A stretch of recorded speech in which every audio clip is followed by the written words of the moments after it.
आमदार अपात्रता प्रकरणी निकाल विरोधात गेल्यानं उभाटा सेना चांगलीच आक्रमक झाले असून विधानसभा अध्यक्ष राहुल नार्वेकर यांच्या प्रतिमेची प्रतिकात्मक मिरवणूक काढत करांची वाला खुंट चौकात जोडे मारो आंदोलन करत निषेध नोंदवण्यात आला आहे।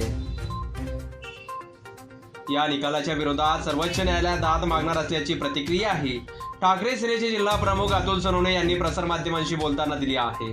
गेल्या अनेक महिन्यापासून संपूर्ण राज्याचे लक्ष या निकालाकडे लागून होते, मात्र आज या निकालाच्या दिवशी विधानसभा अध्यक्ष नार्वेकरांनी एकनाथ शिंदेच्या शिवसेनेच्या बाजूने निकाल दिल्यानं ठाकरे सेनेच्या पदाधिकाऱ्यांनी निकालाच्या विरोधात रस्त्यावर उतरत निषेध नोंदवला आहे।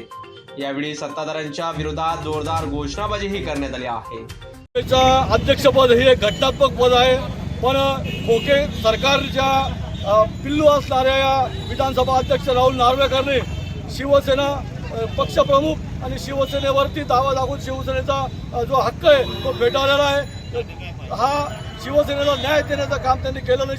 सर्व ही महाराष्ट्रातली जनता ही उघड्या डोळ्यांनी बघत आहे आणि त्या जनतेच्या दरबारामध्ये यांना भविष्यात योग्य तो धडा जनता दाखवल्याशिवाय राहणार नाही। या प्रसंगी ठाकरे गटाचे जिल्हा प्रमुख अतुल सोनवणे, सहसंपर्क प्रमुख हिलाल माळी, उपजिल्हा प्रमुख किरण जोंधळे, महानगर प्रमुख धीरज पाटील, कैलास मराठे, संदीप सूर्यवंशी, भटू गवळी, शुभम मतकर, महिला आघाडी प्रमुख हेमा हेमांडे यांच्यासह मोठ्या संख्येने पदाधिकारी कार्यकर्ते यावेळी उपस्थित होते।